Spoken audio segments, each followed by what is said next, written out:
بسم الله الرحمن الرحیم. ګرانو زده کوونکو زما سلامونه او نیک هیلې ومنئ. خدای وکړي چې روغ او جوړ اوسئ. د درسونو په لړ کې نن ورځ هم غواړو خپل درسونو ته ادامه ورکړو.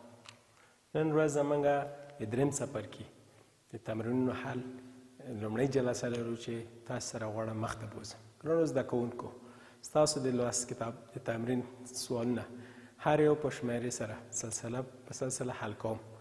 ځینې زیات جزئیات لري، هغه جزئیاتو هغه نقطې زه غواړم تاسو ته پکې کار وکوم چې هغه ضرورت د دې لیدل کېږي چې تاسو ته پر تخته زه حل کوم. پاتې نورې تاسو کولی شئ د هغه پر اساس باندې چې ما حل کړي دي نورې مخ ته بوځئ یا د خپل د لوست کتابونو د مثالو په وسیر مخ ته لاړ شئ. ګرانو زده کوونکو، ما ته ښه ځیر اوسئ او خپلو کتابچو څخه هم ګټه واخلئ. زه هر یو سوال جلا جلا تاسو ته کار کوم. راځم تاسو د تمرین حل لومړی سوال دپاره کار کوم. لومړی سوال موږ ته دا ډول راکړل شوی دی چې دوه داسې سیټونه موږ لرو. لومړی سیټ زموږ دا ډول دی چې مراتب جوړې موږ ته راکړل شوي دي چې 1 او 2، همدارنګه 3 او 4، همدا ډول 5 او 5. په دې سیر سره دا زموږ لومړی مثال دی. البته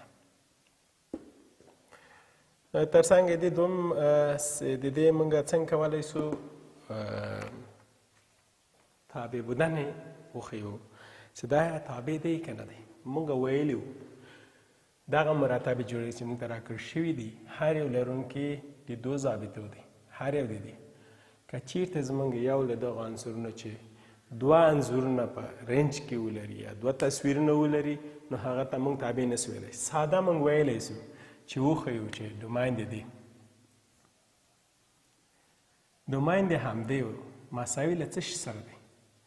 ګرانو زده کوونکو، لومړۍ ضابطې ټولې زموږ لومړی ډومین 3 5. دې ځای کې خو موږ شکر تکرار نه لرو. راځو دویم رینج ته. د دې رینج به موږ وګورو. دویمه ضابطې چې زموږ لرو لکه 2 4 5. ګرانو زده کوونکو، تاسو واضح لیدلی سئ چې دې ځای کې داسې یو عادت تکرار نه دی راغلی چې په دویم هغه کې موږ ته 2 تصویره ولري، 2 داسې عددونه ولري. تاسو دپاره ما په خپل مثالونو کې کار کړی هم و. داسې واضح لیکلی سو. 2 دیاګرامونه موږ ولیکو، واضح لیدلی سو. مثلا لومړی دیاګرام کې موږ هماغه لومړی ضابطې چې 1 3 5. دومه ضابطه کې 2 4 5. تاسو واضح لیدلی سئ چې دا زموږ ډومین سي، دا زموږ رینج سي. هر یو د دې سره یوه رابطه د دې لري، 2 تصویره نه لري. ګرانو زده کوونکو، ولې داسې مثالونه هم شاید ولرو.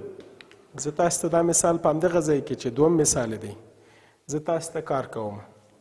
وګورئ یو مثال بل دلته راوړی دی. هغه مثال څه ډول دی چې 3 4، همدارنګه 3 او 5. بله مراتبه جوړه 4 او 4 دی.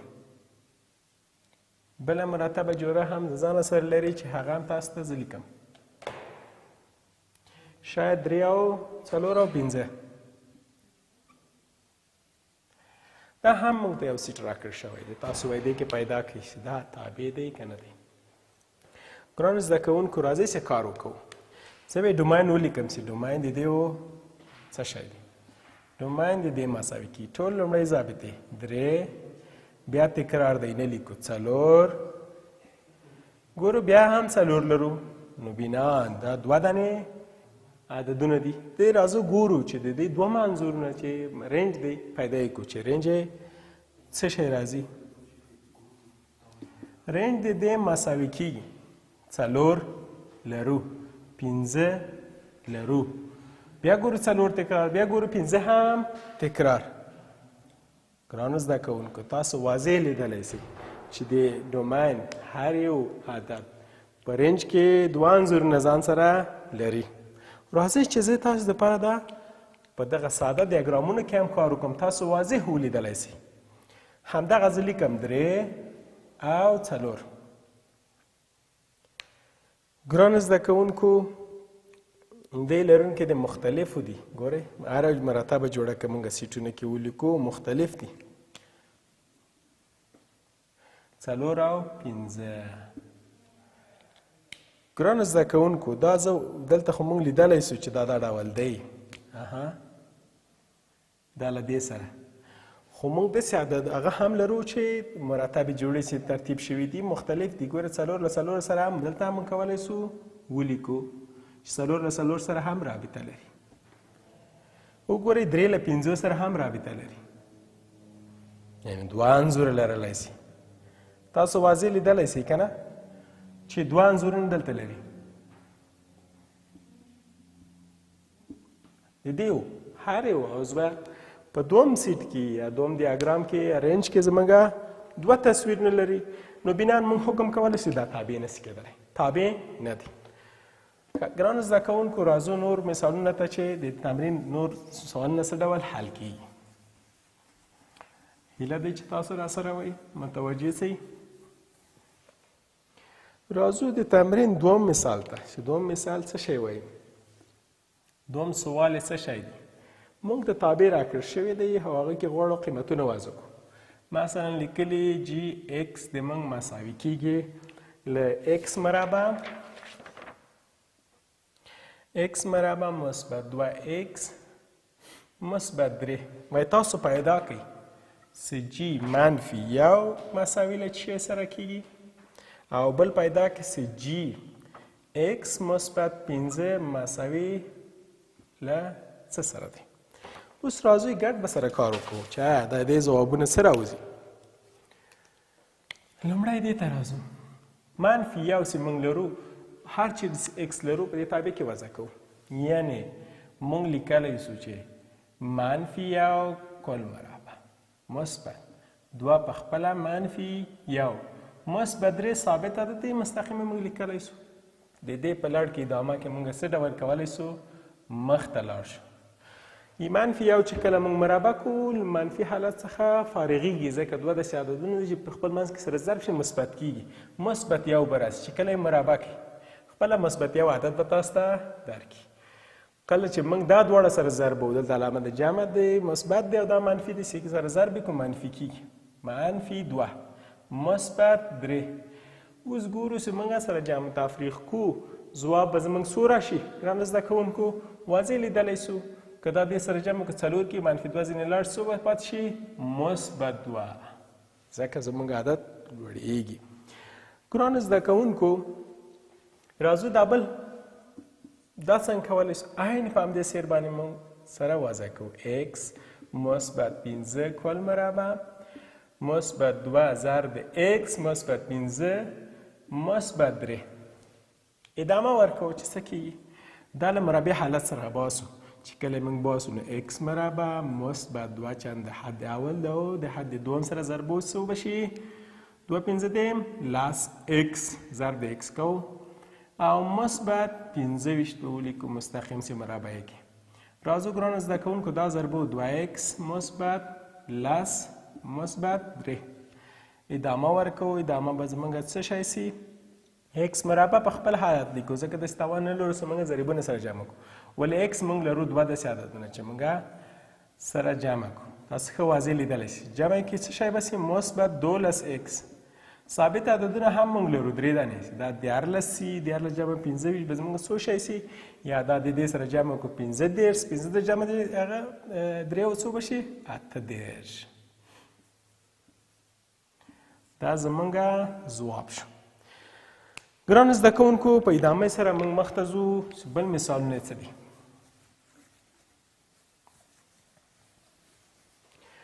دریم مثال موږ ته راکړل شوی دی هم په همدې څیر دی. همدا ډول موږ قیمتونه وضع کوو لکه تاسو ته ما چې کله کار وکوو.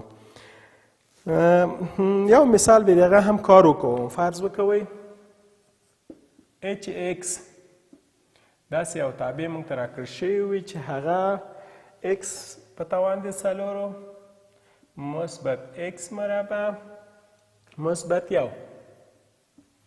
ګرانو زده کوونکو وایي تاسو پیدا کړئ چې h منفي x مساوي له څه سره کېږي. منفي x راځو چیرې چې x لرو موږ سره څه کوو دا پکې وضع کوو.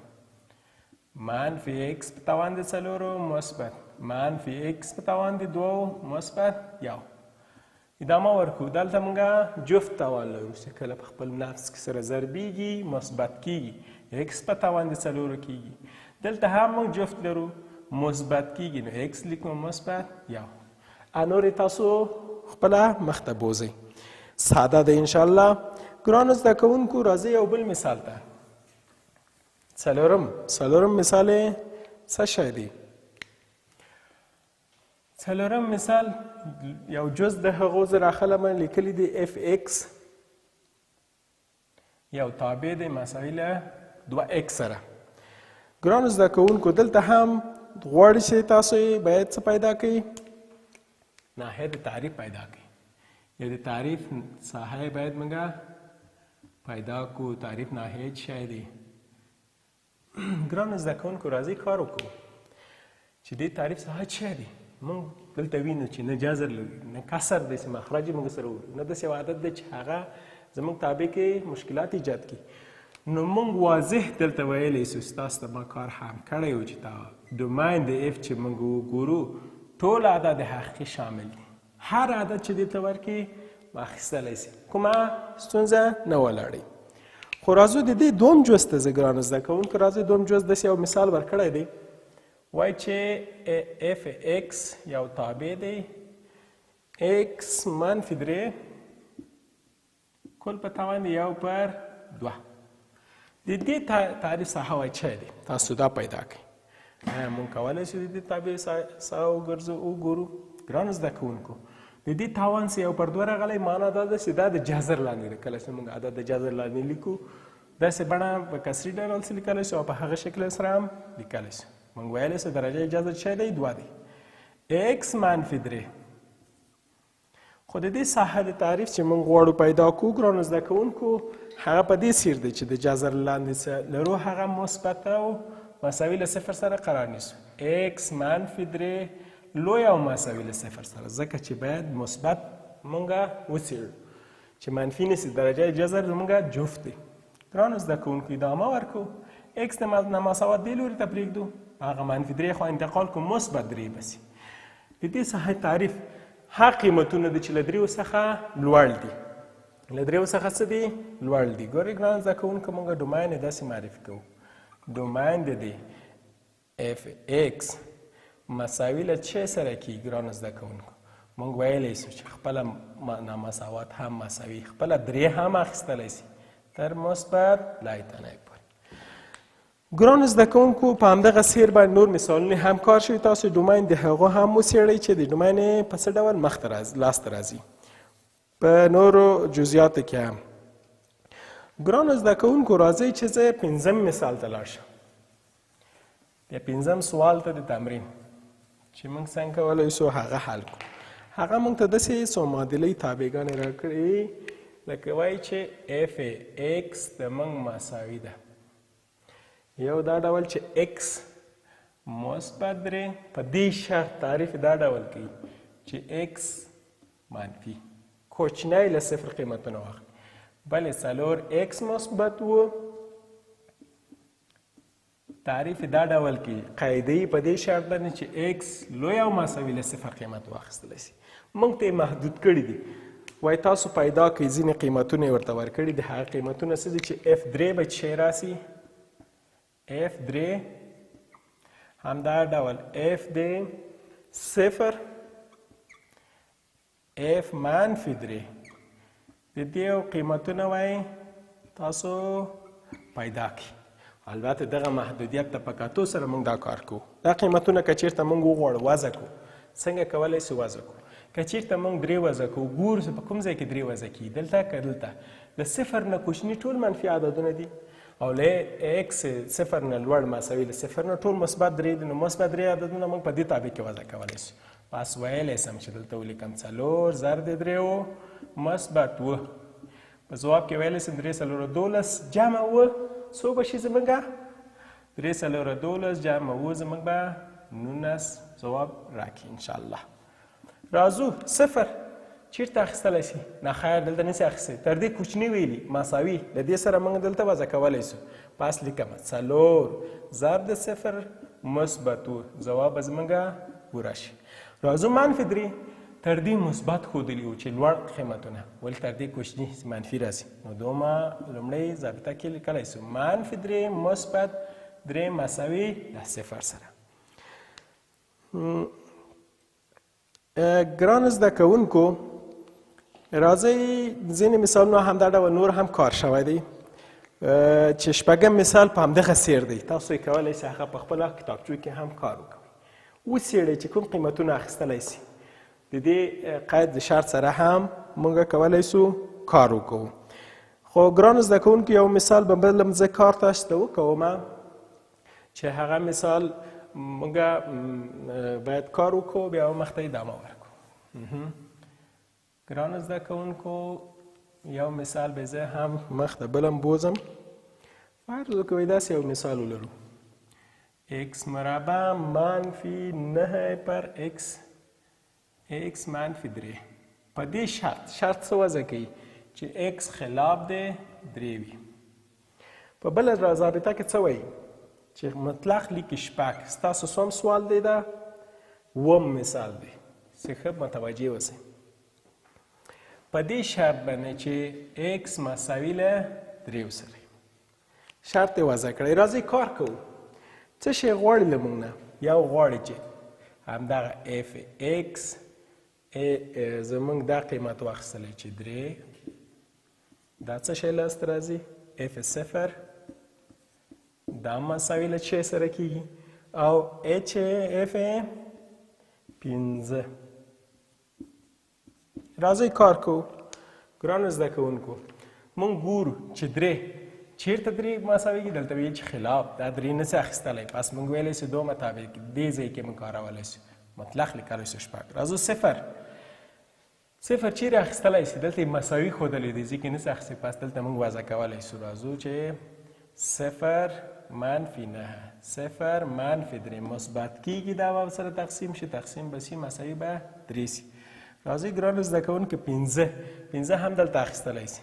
25 مربع نه چې وباسي منفي 9 15 منفي 3 مساوي به څه شی شي؟ 25 دا به د 14 راکړي او دلته چې کله موږ تفریق کړو 2 مساوي به 8 شي. ګرانو زده کوونکو له هغه نه مخکې شپږم مثال تاسو کولی شئ په خپله کار وکوئ. ډېره مننه تر دې دمه راسره وئ. تر بیا ښې چارې په لوی خدای او بخښونکي خدای مو سپارم. الله مو مل شه.